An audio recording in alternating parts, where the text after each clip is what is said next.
Hello, hello, hello to my spiritual 411 community. Thank you for finding me on YouTube, Spotify, iHeart, and Apple Podcasts. So thank you so much for being here.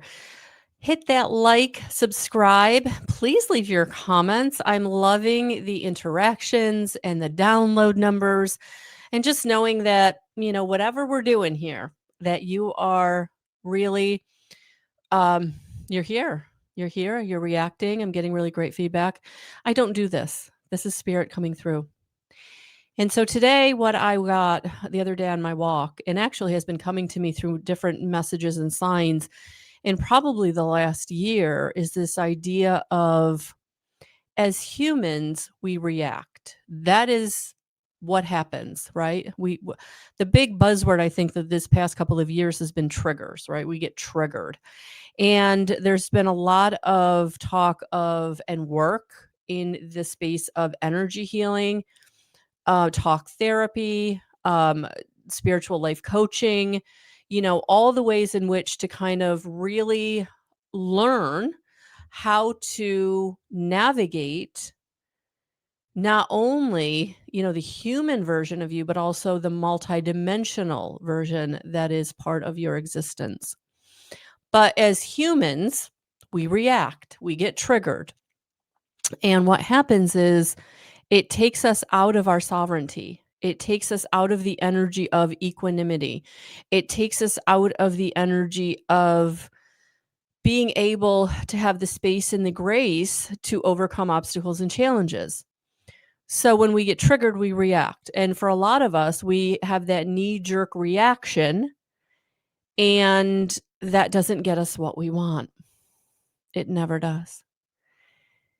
And so that's what we want to talk about today. How do you not have that knee-jerk reaction, or let your traumas and dramas and your ego, that small ego of survival, fight or flight, be the program that's driving the train? So hello, everyone. I am Melissa L. Watkins, certified spiritual life coach, master instructor with integrated energy therapy, and evidential medium. And so if you want more information about me, all the links are in the description box. Thank you for being here. I truly, truly value you for being here. And so how do we now get out of being triggered? How do we get out of letting that knee-jerk reaction be the thing that's going to stop us, get in our own way, self-sabotage, whatever it is? And so the way in which we do that, and I really want to talk about this today because I think it's so important, and it is something that I also struggle with and am working on. As humans, we are all works in progress in some way. There's something going on within us that we are healing, evolving, recognizing, releasing, retaining. Because it's not all bad. There's definitely good stuff in there we have to hold on to, right? We have to hold on to it. But sometimes we let it go because we think that it's too much for others. We think it's too big or too loud or too bold or too much. Those dreams and those goals and those ways in which we want to live our life, the colors we want to wear, the careers we want to do, whatever it is, where people are looking at you going, what are you doing? That's honestly probably your purpose. It truly, truly is. It is your purpose. And, so many people come to me and ask that question, what is my purpose? And it is always the thing that you're passionate about. That is your purpose. And for some people, they're passionate about their families. They're passionate about their career. They're passionate about uplifting humanity. They're passionate about nonprofits or volunteering or in some service. And honestly, that's what we're all here to do, be in service to each other in some way, whether it's through being the best mother you can be, the best friend you can be, the best coworker you can be, the person who does organize all the committees, or the person who's the worker bee in all the committees, right? Whatever it is. And I don't wanna limit by giving you examples. I want you to really sit with that for a minute. What is it that I'm really passionate about? What am I really good at that I just enjoy? It lights me up, it sparks me. When that thing shows up, I can't not do it. That is my purpose. And for some of you, it's truly spreading joy. It's truly just letting your light illuminate the room.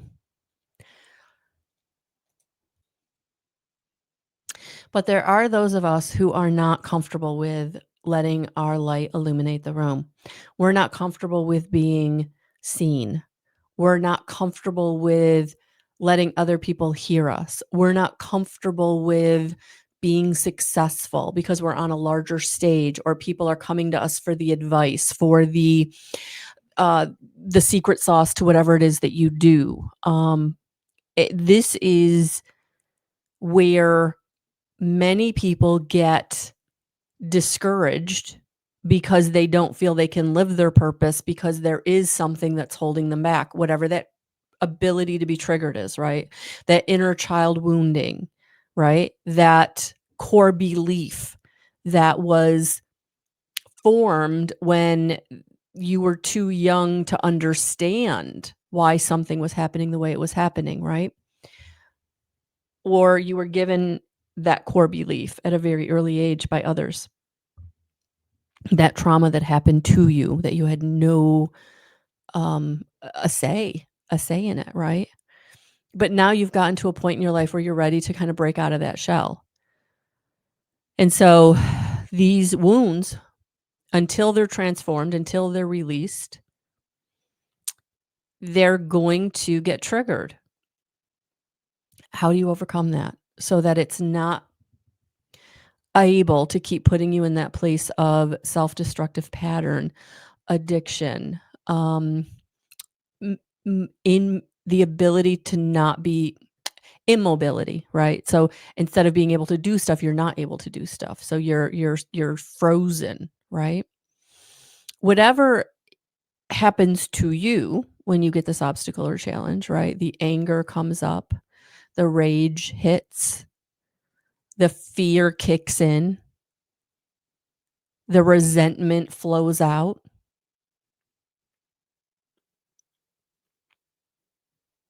And you're spewing it. You're spewing it through your words. You're spewing it through your actions.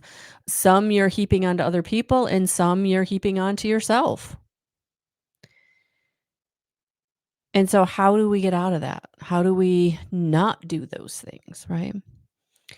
This is where we have to learn.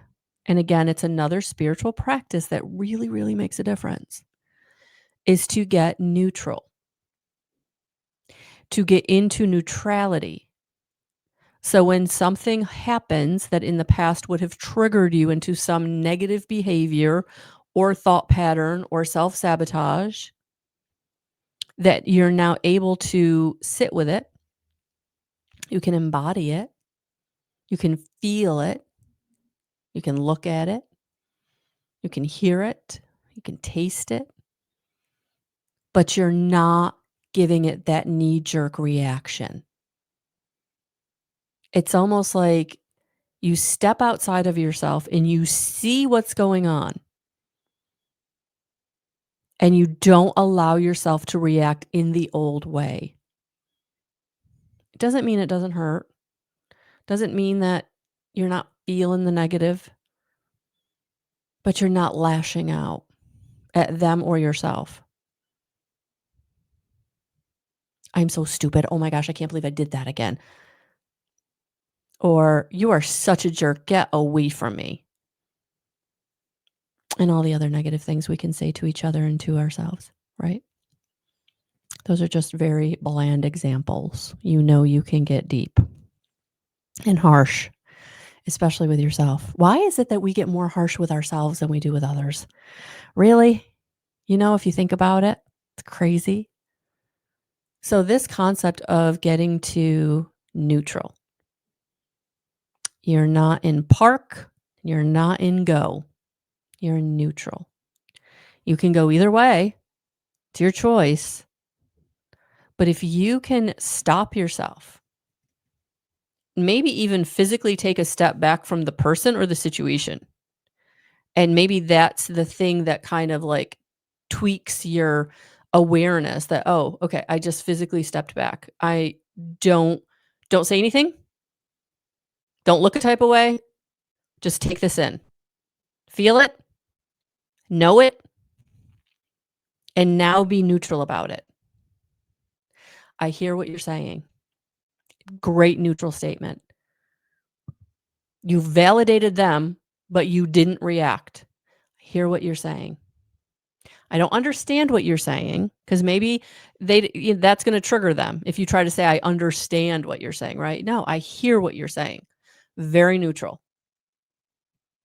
And it's phrases like that that can help you stay in your awareness because you're not mentally checking out, right? Because you're not in self-sabotage. You're not in fear. You're not in, oh my gosh. You're not in knee-jerk reaction. You're still present. You're still in the now moment. I hear what you're saying. You're still there with them. But everything that's going on within you, they don't know that. They don't know that you're getting angry. They don't know that you're getting afraid. They don't know that you're wanting to say what you're wanting to say or do. But that neutrality that you're bringing to the table, it helps to shift that relationship enough to help it to heal, definitely evolve, positive or negative.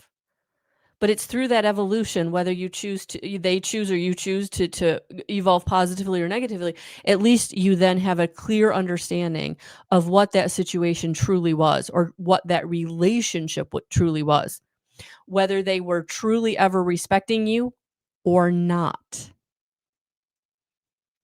And to be honest with you, for all of my listeners who have been caught up in the empath, dark empath, or narcissist relationship, this is a really important practice because the only way to really counter a narcissist or a dark empath is to be neutral. They want the reaction, positive or negative, for sure, because that's what they're looking for, because it validates them. Positive or negative, they get their validation. Their ego gets validated. Their cortisol gets spiked. Their, I got it over on you, gets triggered, right? I win. I got what I wanted, whatever it is. But if you're neutral and all you're saying is, I hear what you say, they got nowhere to go with that. Great. You heard what I said, but what's your reaction? Let me get you back to you on that. Take yourself out of the situation. You're retaining your power. You're retaining your power. And that's the most important thing. Because when you retain your power, your sovereignty, your ability to stay in your body, your ability to stay aware, self-present, in the moment, you can make the choices and decisions that are right for you. And when you come back to the conversation, it might not even be addressing the conversation, but you coming back with the boundaries that you need to set. The ways in which we're not going there again. That doesn't serve us. That doesn't help the relationship. That doesn't further us. So now I need these boundaries in place so we never get to that place again so we can move forward together. And if this is not a dark empath or narcissist relationship, then you get to get there. For those of you that they're not willing to go there, that's when you have to look at this relationship and know it's always going to be the way it was, and you accept that, or you completely remove yourself from the situation. There's nothing else. There's no in between. Because to stay and think that it's going to change, honestly, you're deluding yourself. And I get why you would do that because you love this person. You saw the best potential in that person, but that was the mask they were behind. And once it came off, it was never going back on. It never was. It never is. So the person you fell in love with actually doesn't exist. And I know that's hard to hear. The person you've been dealing with who keeps hurting you and putting you in these situations where you need to learn neutrality with, that's who they're going to continue to be. That's the only thing they know. And they're okay with that. Because if they were going to change, they would have done it a long time ago, probably with the first relationship. And for some, it was that first relationship that really kind of brought out their narcissism or solidified it. I think it just happened so early. I really do. And I feel like for some, that was the contract they came in with. And it's literally forcing you to find your boundaries and to find your empowerment. And for some, that's what the relationship is all about, helping you to transform into the best version of you, because that's who you are here to be, that best version.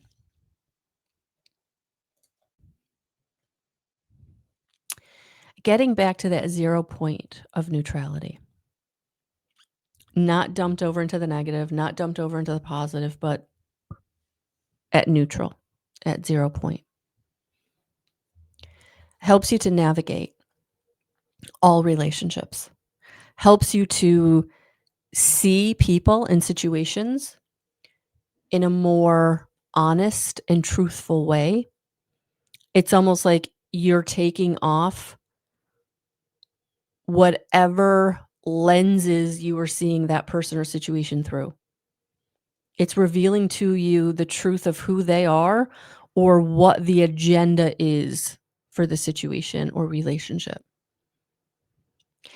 And that allows you to say, I'm okay with that, or I'm really not okay with that. And then go in the direction that works for you. And it's going to be hard, for sure, for some people who maybe you've been in connection with for most of your life, if this is a family member, or a relationship that you've been in for decades, if this is a partner, or that business relationship that you really thought was going to be the one that would take off.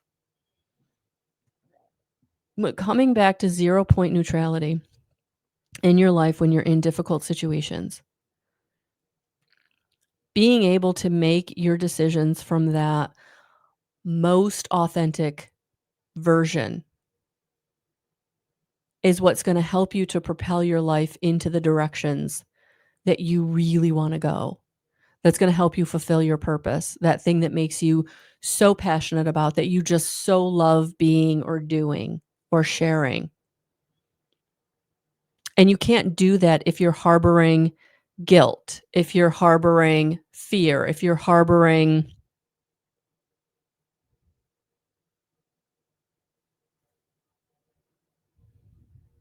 anything that's not serving you, honestly. Anything that's not serving you.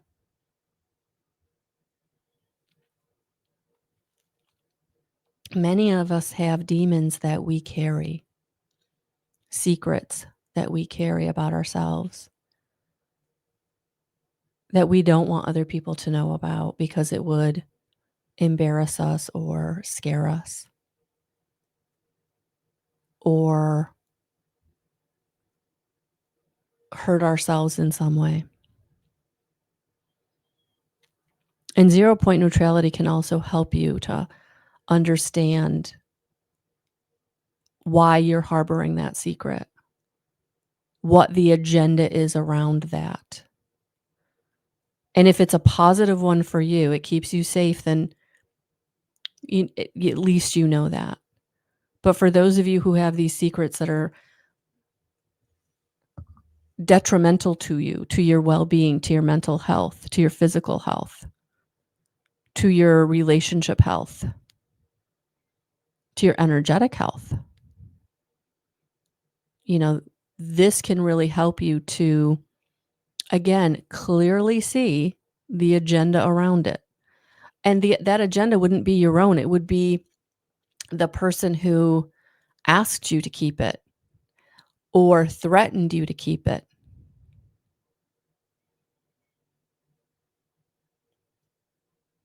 Inadvertently or advertently, consciously or unconsciously.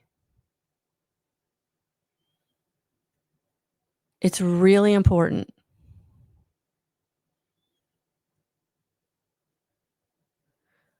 to be in that neutral place, that 0 point neutrality, which some could call it just being in the now moment, being really super consciously aware of the now moment. What is happening right now? How am I feeling right now? How is this making me feel right now?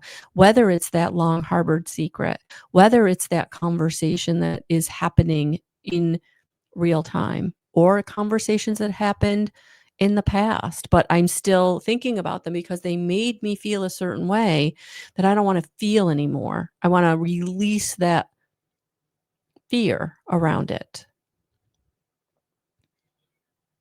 And I'm just going to call it fear because all of those other emotions that are negative create fear in some way.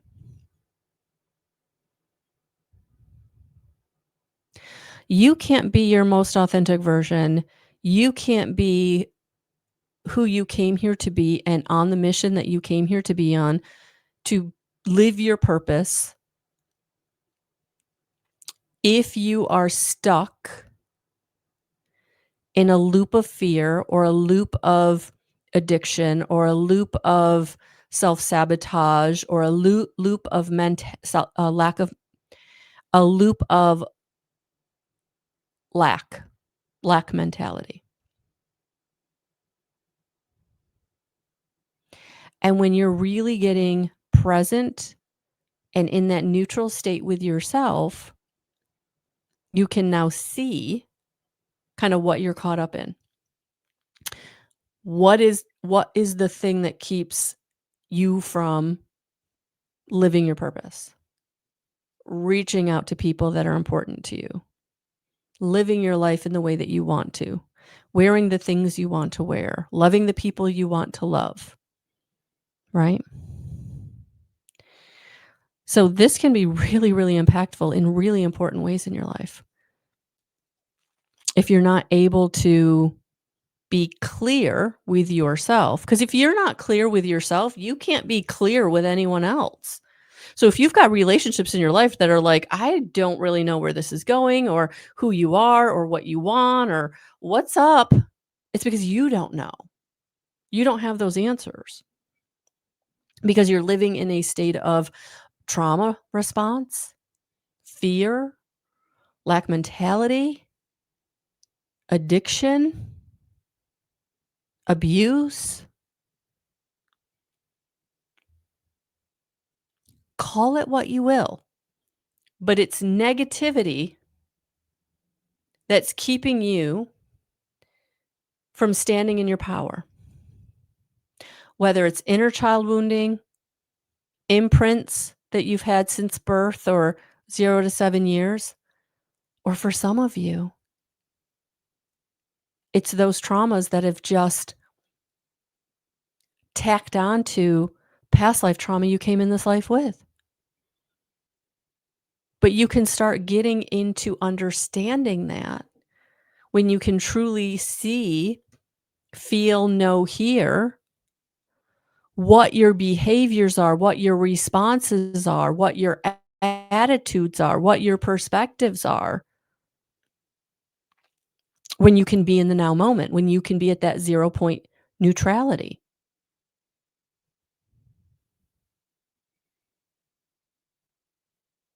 And that is when you can be truly honest with yourself about your own self-sabotage, about your own lack mentality, about your own addiction.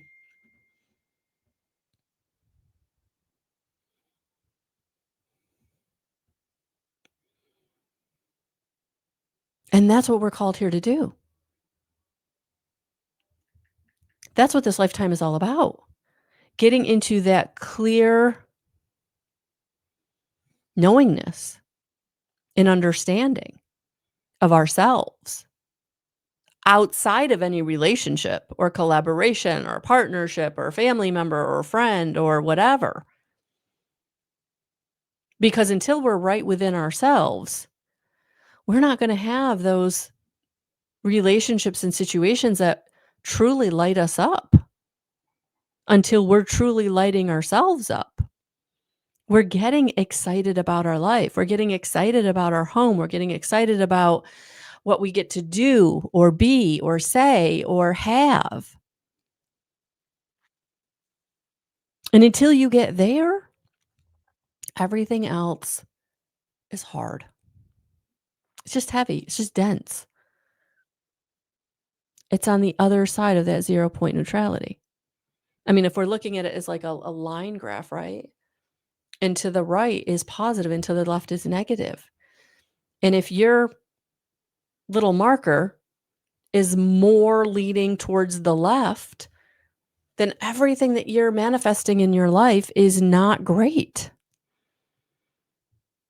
It's the definition of chaos. You keep doing the same thing, expecting a different result. Doesn't work. Because you're not able to get to that point of lighting yourself up and getting passionate and excited and exuberant and joyful. Because you're setting your boundaries and you're healing and releasing all those negative aspects, or a majority of the negative aspects, right? We're not gonna be able to release all of them unless we get into an enlightened state, and I don't see myself getting there, but I will pray for you for sure. So that's what this message today is all about, is helping you get to a more or closer to that enlightened state through getting neutral, having no opinion, having no feeling about things that are coming at you, that if you sit with and really feel and take in and get a really good understanding of what it is and how you feel about it and what you want to do with it before you react, it's going to make all the difference. Staying very present in the now moment, being aware and self-aware. How is this making me feel? What do I really want right now? And then how do I make that happen?